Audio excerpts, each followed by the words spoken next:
한번 서로 눈을 좀 쳐다보면 좋을 것 같아요. 우리가 이제 마음을 나누는 게 이렇게 서로 볼 수 있어야 되지 않겠습니까? 그렇죠? 예, 그래서 진정으로 보면서 했으면 좋겠습니다. 덥지는 않아요? 괜찮아요? 여러분들? 저만 더운가? 조명이 있어서 그런가요? 그래서 에어컨을 살짝 틀도록 하는 이유가 있습니다. 정신 바짝 차리고 예배 드리자는 겁니다. 그래서 지난주 차로 7시간 반 아리조나 그 수도원에 갔었습니다. 캘리포니아와 아리조나 경계쯤 강 하나가 흐르는데 그 강이 뭘까? 그래서 아내한테 물어봤더니 그 강이 콜로라도 강이라 했습니다. 수도원에 갔으니 거기에서 첫 질문이 있었습니다. 이렇게 얘기하는 것입니다. 우리 인생은 강인데 하늘에서 빗줄기가 내려서 그 강을 이루게 되는데 처음에는 비가 모여서 작은 개울이 되고 그리고 그 개울이 골짜기 사이를 흐르는 중에 이제 점점 큰 강이 된다는 것이죠. 그런데 이 강이 광야 사막을 만났다는 것입니다. 근데 광야 사막이 거기가 한 언덕이 딱 이렇게 버티고 서 있는데 그래서 강이 더 앞으로 나갈 수 없다는 것입니다. 근데 질문이 이것이었어요. 이 강이 어떻게 하면 바다로 나갈 수 있을까? 그것을 생각해 보라 그랬습니다. 비유는 이런 것 같았어요. 광야를 걷고 있는 우리의 인생, 우리가 모두 다 이 인생의 길들을 이제는 굽이굽이 돌아서 가고 있는데 어떤 한순간에 우리가 광야 사막을 만난다는 것입니다. 그런데 광야 사막이 우리의 앞을 가로막게 막고 있을 때 어떻게 하면 우리가 바다로 나갈 수 있을까? 질문을 생각해 보면서 이 수도원의 이 5일의 영성을 훈련을 시작을 하게 됐습니다. 여러분들은 그런 질문에 뭐라고 대답하시겠습니까? 어제 제 아내가 첫째 아이와 전화하는 것을 옆에서 제가 들었습니다. 둘째가 아프다고 전했습니다. 왜 아픈 것 같냐고 제 아내가 물으니까 둘째가 대학을 졸업하고 나서 고민이 많다는 것입니다. 앞으로 진로를 어떻게 해야 될지, 지금 당장 일은 하고 있지만 정말 미래를 어떻게 감당해야 될지 고민이 되고 그러다 아침도 안 먹고 몸이 아파 알아누웠다는 것입니다. 보스턴에는 비가 오고 있는 아침이라 그랬습니다. 그런데 동생이 알아누웠다는 그 이야기를 전하는 언니의 목소리에는 눈물이 글썽거리는 것이 느껴졌습니다. 옆에서 듣고 있던 아빠 제 마음이 어땠겠습니까? 어느 길로 나가야 할지 모르고 광야 사막에 막힌 것 같은 시간들이 때로 우리의 삶에 있습니다. 우리는 광야 사막 같은 그 길을 다 겪었고 또 지금 겪고 있는 경우도 있습니다. 속으로 제가 하나님께 기도했습니다. 하나님 도와주십시오. 딸아이가 알아누웠다니 저도 아픕니다 하면서 하나님 앞에 기도를 하게 됐죠. 월등히 능력이 뛰어나서 시원시원하게 인생을 살면 얼마나 좋을까. 정말 이 세상에 어떤 이 자녀들보다 아니면 우리 자신도 월등히 능력이 뛰어나서 시원하게 고민 하나 없이 이 세상을 탁탁 열어나가면서 살면 얼마나 좋을까. 그런데 그렇지 않은 모습이 우리 모두들의 이 모습인 것 같습니다. 그것이 솔직한 이야기죠. 어디서부터 다시 시작해야 될까? 능력이 있었으면 좋겠는데 능력이 사람이 되면 과연 그러면 또 모든 문제가 다 해결이 되는 것일까? 하나님은 우리에게 아무 고민과 아니면 어떤 문제도 없이 그냥 살라고 다 열어주시는 것이 하나님이 우리를 향한 그런 이 신앙의 길일까? 아니면 하나님께서는 우리가 때때로 고민 속에 있지만 응답, 능력을 바로 주지 않으면서 하나님께서 우리에게 인도하시는 어떤 삶이 있는 것은 아닐까? 지난 한 주간 출애굽기를 다시 읽으면서 모세를 많이 생각하게 됐습니다. 모세를 생각하면 대단한 능력의 지도자입니다. 그가 지팡이를 이제는 그 가로막고 있던 홍해로 딱 내려서 쳤을 때 홍해 그 바다가 반으로 쫙 열리는 그런 엄청난 능력의 이제 소유자 아니었습니까? 뿐만 아닙니다. 바로 앞에 섰을 때도 전혀 꿀리지 않았습니다. 다 담대하게 서서 바로 앞에 정말 하나님의 사람처럼 산처럼 딱 서서 이 재앙 하나하나 그 앞에 내놓고 끝까지 이 바로를 밀어붙였던 그런 사람 아니었습니까? 능력의 지도자. 그런데 이 모세 이야기를 다시 읽으면서 그가 처음부터 대단한 능력의 지도자가 아니었다는 것을 점차 다시 생각하게 됐습니다. 능력이 대단한 사람인 줄 알았는데 그런 것 같지 않은 것. 떨기나무에 하나님께서 불러 나타나셔서 그를 불렀을 때 그는 이름 없는 목자였습니다. 애굽 왕궁에서 40년 살았습니다. 그리고 그가 누구인지, 정말 내가 누구일까? 내가 이스라엘 백성에 속한 어떤 사람일까? 아니면 내가 애굽의 사람일까? 때로는 헷갈렸습니다. 그래서 조금 알게 돼서 이제는 히브리 사람을 핍박하는 애굽 사람을 보고 이제는 그를 쳐 죽이지 않았습니까? 그리고 나서 그 애굽에서 40년 그가 누구인지 몰라 겪었을 방황의 젊은 시절, 그것을 이제 뒤에 두고 애굽 사람을 죽인 것이 들통이 나서 도망칠 수밖에 없었던 이 모세. 도망갈 곳이라고는 사람이 살지 않는 땅이어야 됐고, 그래서 미디안 광야로 숨어들었던 것 아니었습니까? 그렇게 40년을 살았던 이 모세를 다시 생각해 보게 됐습니다. 40에 그래서 다시 80까지 가는 그 과정에 그는 이제 미디안 광야에서 어쩌면 노바디로 살았을 것입니다. 양치는 목자로 살아온 모세 앞에 어느 날 하나님께서 떨기나무에서 불러내서 그가 이젠 해야 할 일이 있다 그러면서 내 백성을 구해내라 그 명령을 내리셨죠. 그때 모세가 하나님에게 한 말이 이것이었습니다. 제가 무엇이라고 감히 바로에게 가서 이스라엘 자손을 이집트에서 이끌어내겠습니까? 제가 감히 무엇이라고? I am nothing이라고 다시 얘기하는 것입니다. 내가 그 일을 할 수 없습니다. 저는 정말 nobody입니다. 그런 일을 하려면 하나님 somebody를 찾아야지 저 같은 사람은 할 수 없습니다. 사람이 살면서 적어도 한 번은 꼭 해봐야 되는 질문이 있습니다. 보통 사람들은 자기 자신을 향해서 What do I do? 내가 어떤 일을 해야 될 것인가? 아니면 자녀들한테도 우리가 질문하는 것은 어떤 일을, 어떤 직업을 갔으면 좋겠느니 이렇게 질문합니다. 그런데 일이 안 풀리거나 할 때 하나님께서 우리에게, 아니면 어쩌면 우리 자신이 우리 자신을 향해서 해야 되는 질문, 반드시 겪고 넘어가야 되는 질문이 하나가 있죠. 그게 뭡니까? 그건 이거죠. 나는 누구인가? 내가 누구지? Who am I? What am I? 도대체 난 누군가? 더구나 어려운 일을 겪게 되면 도대체 나는 왜 이 정도의 사람밖에 되지 않는가? 도대체 나는 누군가? 어디에서부터 다시 시작하려면 자기 자신이 어디에 뿌리를 내리고 있는지 그것을 알아야 되는데, 그래서 그 뿌리 랜딩할 수 있는 자리를 찾지 못하면 뭔가 세워 나가려 해도 다시 무너지는 그런 게 우리의 삶 아닙니까? 그래서 해야 되는 질문, Who am I? 나는 정말 누구인가? 모세는 제가 감히 무엇이라고 감히 바로에게 가서, 사람을 가장 힘들게 하는 것이 있습니다. 그것이 제가 감히 무엇이라고. 더구나 바로 앞에 섰을 때 그는 감추려고 해도 감춰지지 않는 그 자존감, 낮은 자존감, 주눅들게 한 것, 도망쳤던 그 바로의 왕궁으로 다시 돌아간다는 것, 자신이 없습니다. 삶의 에너지, 힘 빠지게 하는 상황, 누구에게나 다 있죠. 무능력한 모습 아는데, 더구나 우리가 나 자신의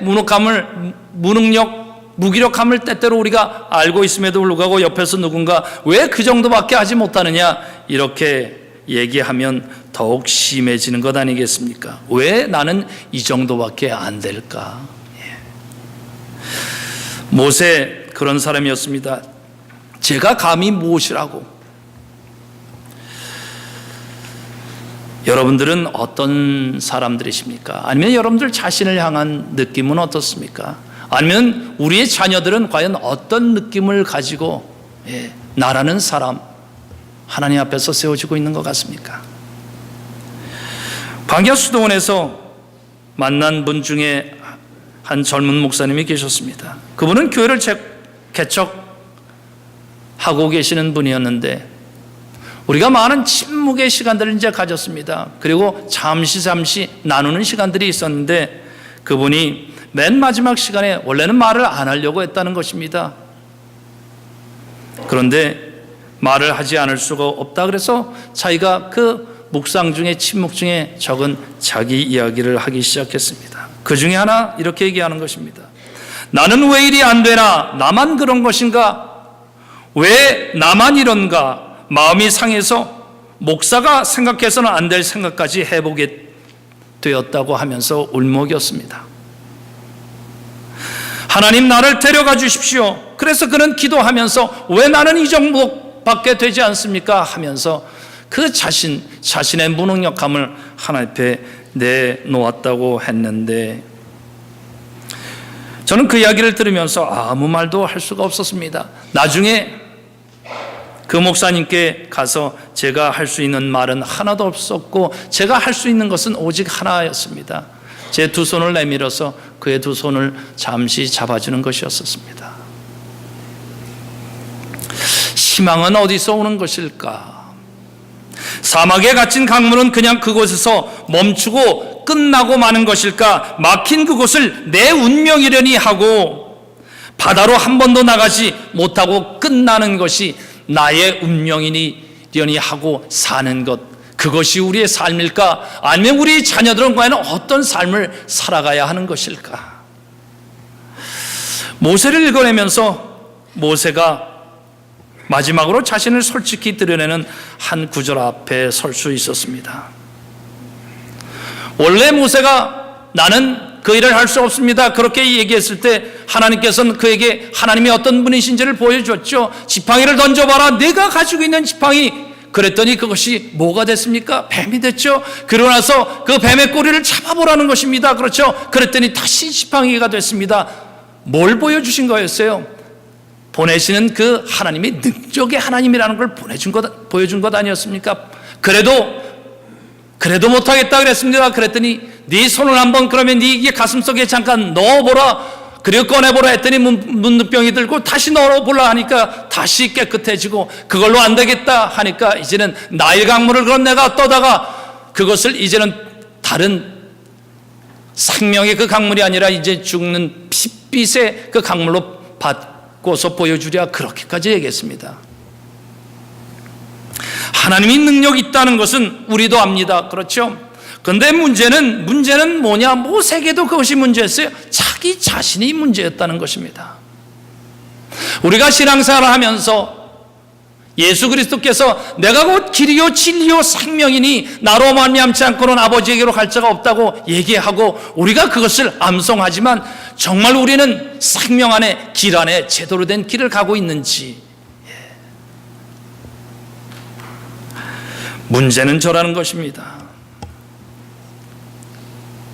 주님 저는 본래 말재주가 없는 사람입니다 하면서 모세가 자기 자신에 대해서 얘기했습니다.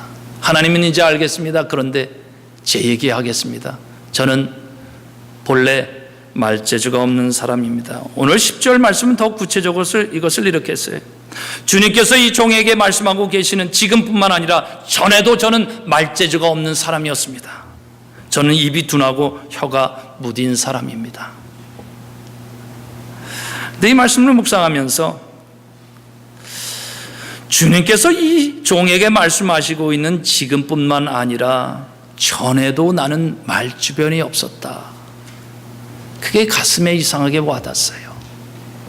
왜 그가 말을 주변이 전에도 없었을까? 말재주가 없음이 오래된 증상, 어쩌면 그 모세 속에 있는 트라우마처럼 그를 늘 힘들게 하는 뭐가가 있었다는 거죠. 말을 잘 못하는 것입니다. 왜 모세는 말을 잘 못했을까? 생각해 보게 됐습니다. 요게벳 엄마로부터 말도 배우기 전 3개월 지나가고 나서 엄마가 뭔가를 만들었는데 갈대상자 뭔지도 모르고 거기에 누워졌습니다. 눈을 맞추기도 전에 그는 이제는 떠나보내졌고, 그리고 자기가 알지 못하는 어떤 곳으로 갔던 것 아니었어요. 그리고 그곳에서 이제는 애굽 공주, 그렇죠, 그 왕국에서 키워졌지만 이제는 유모 자기 엄마였는데 요게벳이 와서 자기에게 젖을 주고 그를 키웠는데 그는 엄마인지도 알지 못한 채로 그냥 그렇게 자랐던 것 아닙니까? 그리고 어쩌면 요게벳이 말을 가르쳐 줬을지도 모르겠는데 히브리 말을 뭘 가르쳐 주고 했지만 돌아서면 이제는 자기 엄마라고 하는 이 애굽의 공주의 그 아들이 되어서 살아있던 왔다 갔다 하는 그 삶 속에서 그는 어쩌면 애굽 말도 제대로 하지 못하고 히브리 말도 제대로 못하고 어쩌면 말도 못하게 하지 못할 수 있었던 건 그 가슴의 문과 내가 누구인지 그 사이를 왔다 갔다 해야 되는 자기 정체성, 내가 누군지 알지도 못하는 그 속에서 그는 외로움의 사람이 되었던 것은 아닐까. 우리도 그런 경우가 있잖아요. 말을 해야 되는데 말을 못합니다. 더구나 애굽 사람을 죽이고 미디안 광야로 도망쳤을 때 어땠을까? 멀리서 사람이 나타나기만 하면 애굽에서 나를 죽이러 온 사람일지도 모르겠다 해서 두려워서 사람 얼굴 피하면서 숨어서, 그래서 그나마 미디안 사람의 사위가 되어서 그가 할 수 있는 것은 사람 만나지 않는 것, 양치는 것이 어쩌면 더 속 편하게 좋았을 걸. 그러면서 사람 앞에 서면 이상하게 작아지는 자기의 모습을 보면서 떨었던 자기의 모습, 말도 제대로 하지 못하는 모습들. 우리들의 모습도 그런 것 있었을 것입니다. 말이 잘 안 되는 것이 그래서 트라우마가 되었고, 사람 앞에 서는 것이 트라우마가 되어서 이제는 가슴 떨리는 슬픔을 가진 사람 모세. 사람은 누구에게나 적어도 한 가지 트라우마는 있습니다. 어떤 상황이 되면 이상하게 가슴이 쿵쿵 뛰고, 어떤 상황이 되면 피하고 싶은 것, 그래서 사람 앞에 얼굴 보지만 않고 빨리 숨고 싶고, 그래서 고개 숙이고 피하다 보면 마음속에 드는 좌절감, 전혀 다른 사람한테 말은 할 수 없고 드는 그 좌절감, 어떤 트라우마가 누구에게나 다 있는 것이죠. 여러분들은 어떤 트라우마가 여러분들을 힘들게 합니까?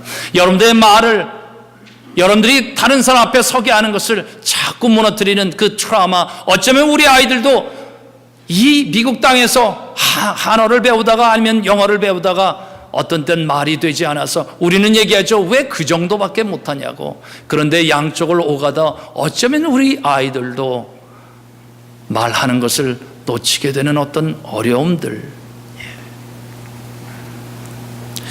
주님, 저는 본래 말재주가 없는 사람입니다.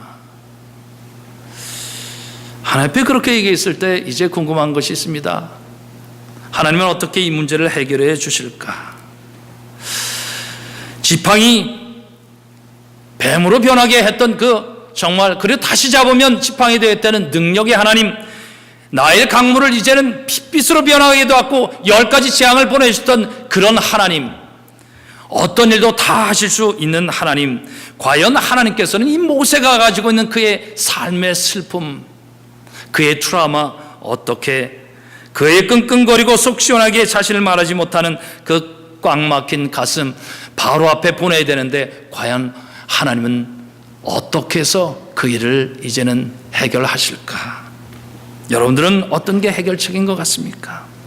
우리는 기대하는 것입니다. 하나님, 말을 잘하게 해주십시옵소서. 나에게 그 능력을 주시길 원합니다. 그 기적이 나한테 일어나면 빨리 내가 이제는 떳떳해서 말 유창하게 하는 그런 사람이 되면 내가 가서 하죠. 어떻습니까? 말만 잘하면 정말 바로 앞에 가서, 아니면 그 이스라엘 민족 앞에 가서 그들을 이끌어낼 수 있었을 것 같은가요? 어떤가요? 오늘 말씀을 보니까 하나님께서는 모세에게 말 잘하는 능력을 주지 않습니다. 질문은 이거죠. 왜 하나님은 그렇게 문제 해결을 해주지 않으셨을까? 왜 다른 방법을 취하셨을까? 도대체 우리가 신앙생활을 한다는 것, 하나님의 사람이 된다는 것은 과연 어떤 의미인가? 기적의 능력이 내가 딱 입으면 그것이 문제 해결 쉽게 갈 수 있는 것 같은데, 과연 그런 내가 기적을 보거나 기적을 체험하면 과연 그 문제들이 해결이 되는 것일까? 내가 자녀의 문제를 딱 해결해 주면 자녀들은 과연 문제가 해결된 인생을 살 수 있는 것일까? 이런 말이 있습니다. 광야에선 소나기가 아니라 이슬을 기다린다. 광야에는 소나기가 내려봤자 물이 확 쓸려 내려가고 나면 이제는 끝이라는 것입니다. 그래서 소나기를 부어주어도 아무 소용이 없다는 것이죠. 그래서 광야에서 정작 사람들이, 아니면 광야에 사는 모든 식물들이 간절히 기다리는 것은 소나기가 아니라, 그들이 간절히 기다리는 것은 밤에 내리는 이슬방울이라는 것입니다. 전 성경을 읽다가 광야에선 이슬로 산다는 것, 제 마음에 깊이 와서 꽂힙니다. 광야에서 이슬로 산다는 것은 무엇일까? 오늘날 우리는 이렇게 생각하지 않습니까? 은혜가 폭포수처럼 소나기처럼 우리에게 쏟아 부어지면 내가 감당할 수 있다는데, 과연 그렇게 부어지면 나는 내 말 못함을 고칠 수 있을까? 아니면 하나님이 이슬방울처럼 내리는 그 은혜를 우리가 하나하나 받아 맞을 때 우리가 참 하나님의 사람으로 변화되는 것은 아닐까? 이슬방울 간절해진다는 것입니다. 사소한 것, 큰 것을 찾았는데 사소한 것이 아주 간절하게 된다는 것. 그래서 하나님께서는 모세에게 소나기를 부어주지 않았습니다. 갑자기 방언이 터지듯 그의 입에서 말이 쏟아져 나오는 그런 기적, 그렇게 그를 고쳐나가지 않았습니다. 오히려 말 못하는 사람이다, 나는 혀가 둔한 사람이다 한 그에게 하나님은 다른 방식으로 일하기 시작했다는 것 아니겠습니까? 모세가 얘기하죠. 저는 말 못하는 사람입니다. 이스라엘 백성 구해내는 것, 주님 죄송합니다. 정말 보낼 만한 사람 저는 아니니 다른 사람을 보내주시길 바랍니다. 이때 성경은 하나님이 어떤 반응을 보이셨는지 14절에서 이렇게 말씀합니다. 주님께서 모세에게 크게 노하시오. 모세에게 하나님이 크게 화를 내셨다는 것입니다. 근데 저는 그 부분을 읽다가 이상하게 마음이 확 와닿는 게 있었어요. 하나님께서 화를 내셨다면 저 못하겠습니다. 제가 말 못하는 이유를 알지 않습니까? 하나님, 제가 가지고 있는 내 삶의 트라우마 있어서 이렇게 살 수밖에 없는데 오히려 말 못한다고 얘기하면서 나 아닙니다 하니까 하나님께서는 오히려 이 모세에게 화를 냈다는 것인데, 저는 때로 이런 하나님이 좋습니다. 나 이거 못하겠습니다, 얘기 다 못합니다 하나님 앞에. 근데 하나님께서 화내는 겁니다. 크게 화내는 하나님. 저는 믿습니다. 화내시는 아버지 하나님의 그 마음이 어떠실까? 나를 향한. 저는 그 마음이 우리들 모두에게 느껴질 수 있길 원해요. 정말 나는 못하겠습니다, 이 트라우마 안에 갇혀서 내가 이 정도밖에 못했는데 저 아무것도 할 수 없습니다 할 때 하나님이 우리에게 크게 화를 내시는 하나님을 만나야 새 길이 열리게 될 걸 믿는 것 아닙니까?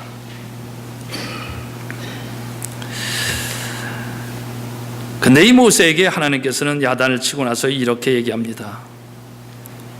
너에겐 형이 있다. 너에겐 형이 있다. 너는 레위 지파 사람인데 너에게 형 아론이란 사람이 있다. 내가 그를 잘 안다. 그는 말을 잘 하는 사람이다. 지금 그가 너를 만나러 오는데 그가 너를 보면 그가 참으로 기뻐할 것이다. 도대체 하나님께서 여기서 무슨 일을 하시는 것일까? 너 말 못하니까 내가 너에게 이제는 말 잘하는 그 기적의 능력을 주지 않고 내 형 아론이 있다. 한 사람을 끌고 오시는데 그 사람이 형이라는 거예요.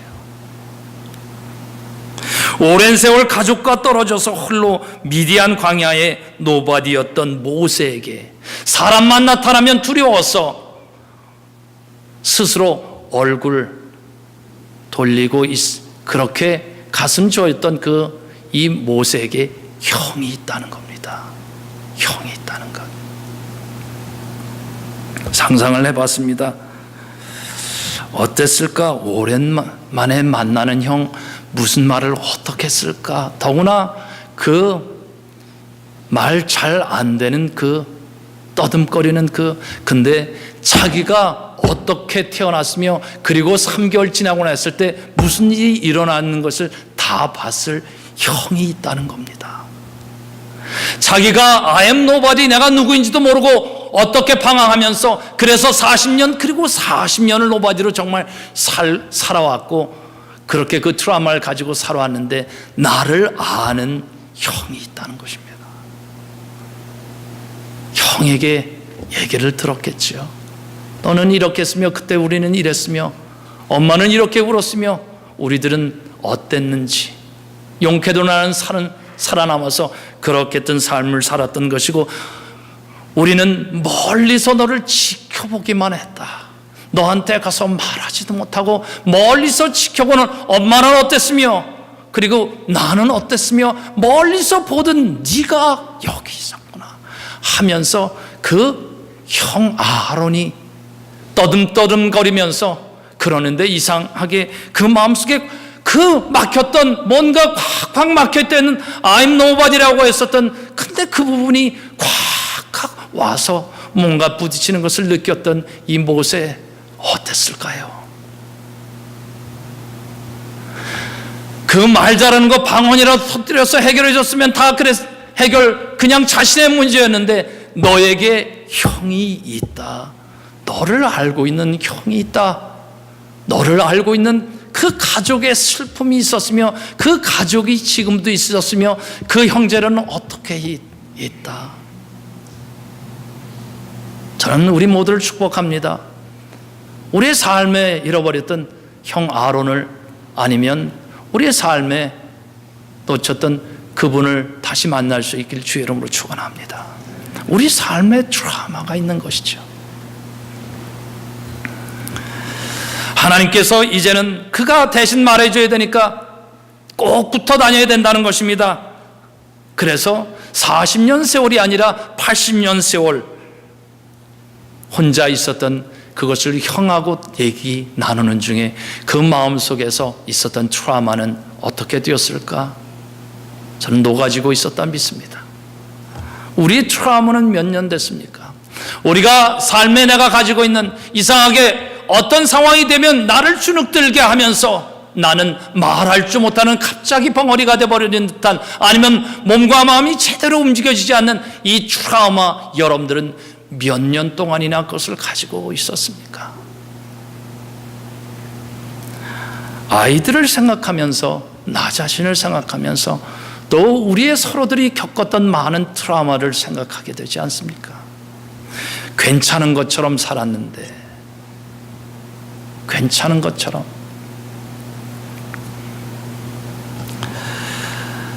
모세가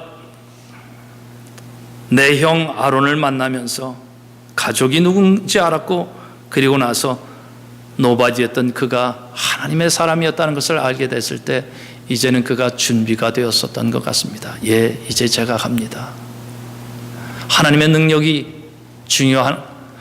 능력이 있는 하나님을 아는 것도 중요합니다. 그러나 내 안에 부족한 트라우마를 풀어내는 사람이 하나님의 그 자리에 쓰임받게 될 줄 믿습니다. 내 은혜가 내게 족하다 이는 내 능력이 약한 데서 온전하여 짐이라. My grace is sufficient. 하나님께서 누구한테 해준 이야기죠. 누구한테 얘기했습니까? 이는 내 능력이 약한 데서 온전하여 짐이라. 이 사람은 자기의 삶의 가시를 가지고 있어서 육신의 가시가 있다 그랬습니다.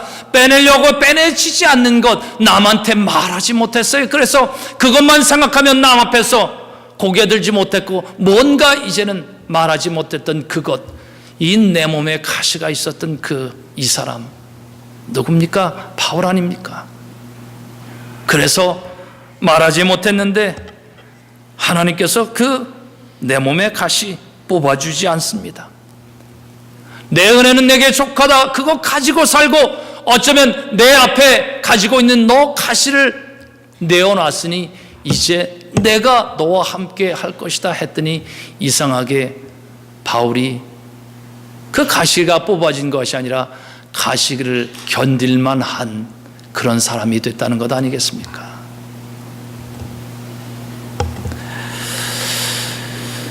저는 이렇게 우리가 교회 다니는 사람 정도가 아니라 더 나아가 하나님의 사람이 됐으면 좋겠습니다. 하나님의 사람이 된다고 했을 때 하나님을 그저 하나님은 능력이 있다, 내가 예수의 사람이라고 했을 때 여러분들 예수 서먹서먹하여서 말을 무슨 말부터 어떻게 해야 될지 모르는 서먹서먹한 그런 예수, 우리가 신앙적으로는 예수 그리스도 나의 주님이다 그렇게 고백하지만 정말 내 삶에 나는 말도 못하는 나의 트라우마를 나눌 수 있는 그런 예수. 주님, 나는 말을 잘할 줄 모릅니다. 모세에게 능력을 주지 않고 형 아론을 줬을 때 하나님이 우리에게도 주시는 분이 있다고 믿습니다. 누굽니까? 그분은 마국간에서 태어났습니다. 세리와 죄인들의 친구였어요. 세리와 죄인들은 트라우마가 많은 사람들이었어요. 고개를 들고 다니지 못하는 것 부끄러워서 그 스스로도 알았습니다. 그런데 손가락질 당하면 더 노바디로, 그렇게 부끄러워서 노바디로 살았던 트라우마의 사람들이 세리와 죄인들이었어요. 말할 수 없는 그들 앞에 이 사람은 늘 나타나서 그들에게 가까이 닿아서 자신을 열어내기 시작했습니다. 사마리아 울물가에서도 아니면 자기 자신의 트라우마, 문둥병 가진 사람 앞에도 나타났고 곳곳에서 나타나셨습니다. 그리고 이제는 이 세상 사람들이 트라우마라고 생각하는 십자가를 지고 가십니다. 누구나 다 피해야 되는 두려움의 이 트라우마, 그 십자가를 그가 지시게 되는 것입니다. 그가 찔림은 우리의 허물을 인함이요 그가 상함은 우리의 죄악을 인함이라. 그가 징계를 받음으로 우리가 평화를 입었고 그가 채찍에 맞음으로 우리가 나음을 입었도다. 저는 우리들 여기 앉아있는 우리뿐만 아니라 우리 자녀들의 삶 속에서도 그 트라우마가 예수 그리스도의 십자가 안에서 온전히 해결될 수 있길 주의 이름으로 축원합니다. 예수 그리스도 그분이 하나님께서 모세에게 아론 형을 만나겠다면 우리에게 하나님 아버지께서 우리에게 만나라 하시는 분이 바로 예수 그리스도인 것입니다. 여러분들 예수 그리스도를 잘 그 옆에 계시길 바랍니다. 그곳에 있는 십자가, 우리는 대단한 능력을 원합니다. 그런데 그 십자가, 나는 말을 잘 못합니다. 나는 말을 잘 못합니다. 나의 트라우마를 거기서 얘기했더니 오히려 그 십자가 나무가 변하기 시작하는 것 아니겠습니까? 부끄러움의 십자가인 줄 알았는데 그 십자가 나무가 그 앞에서 내 얘기를 했더니 내가 살만하더라는 것입니다. 그래서 죽음의 십자가인 줄 알았더니 그 십자가가 생명나무로 변해가고 있다는 것 아니겠습니까? 에덴 동산에서 선악과를 따먹고 났을 때 이제는 그 중심에서 생명나무를 누구도 접근하지 못하게 하겠다고 했는데 예수께서 십자가를 지시고 세상의 모든 트라우마를 대신 지시고 그리고 나는 말을 못합니다 하면서 내어놓는 사람들이 그곳에 그것을 내어놨더니 이상하게 접근이 안 되던 생명나무가 내 안에서 자라기 시작한다 하게 된다는 것 아니겠습니까? 저는 오늘 일부 예배를 설교하다 많이 울었습니다. 정말 많이 울었어요. 십자가를 생각했는데 정말 너무 가슴이 북받쳐서 설교를 한참 하지 못했습니다. 우리 안에 많은 이 트라우마의 사람들, 어쩌면 그 모든 것을 지시는 예수 그리스도의 그 십자가가 너무 고맙고 감사해서 우리가 이 보배를 질그릇에 가졌으니 이는 능력의 심히 큰 것이 하나님에게 있고 우리에게 있지 아니함을 알게 하려 함이라. 광야 사막에 갇힌 강물, 그곳에서 끝날 것인가? 저는 그 수도원에서 그걸 묵상하면서 제가 내린 제 나름대로의 답은 이것이었어요. 어떻게 하면 그 막힌 강물이 바다로 나가야 될까? 근데 저는 그 말씀을 붙들고 하나님 앞에 자꾸 무릎 꿇고 예배를 끊임없이 드리는 중에 제 마음에 든 생각은 그거였어요. 나는 바다로 나가지 않아도 좋다. 나는 이 삶의 광야에 그 언덕에서 가로막혀 있으면 그래도 좋다. 그냥 거기서 나는 메말라 버려도 좋다.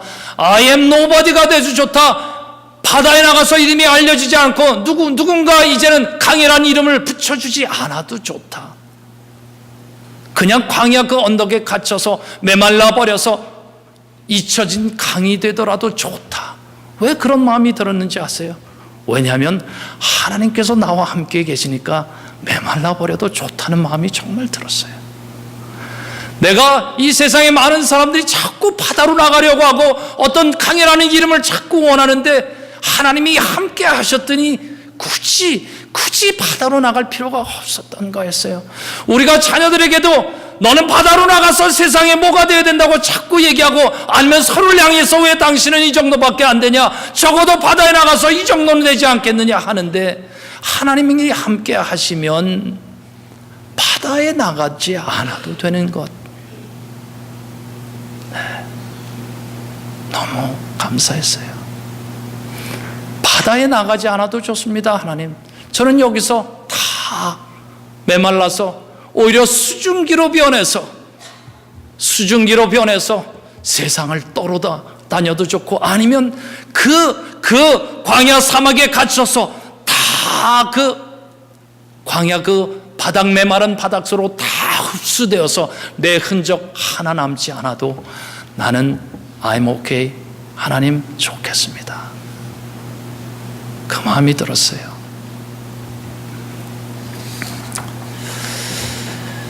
이번 한 주간 하나님께서 우리에게 새롭게 주시는 주간인데, 여러분들 어떻게 사시겠습니까? 어떤 능력이 여러분들에게 필요하십니까? 말을 잘하는 능력이 필요하십니까? 아니면 내 삶의 트라우마를 조곤조곤 말로 해줄 그 형 아론, 그 예수 그리스도가 여러분에게 필요하십니까?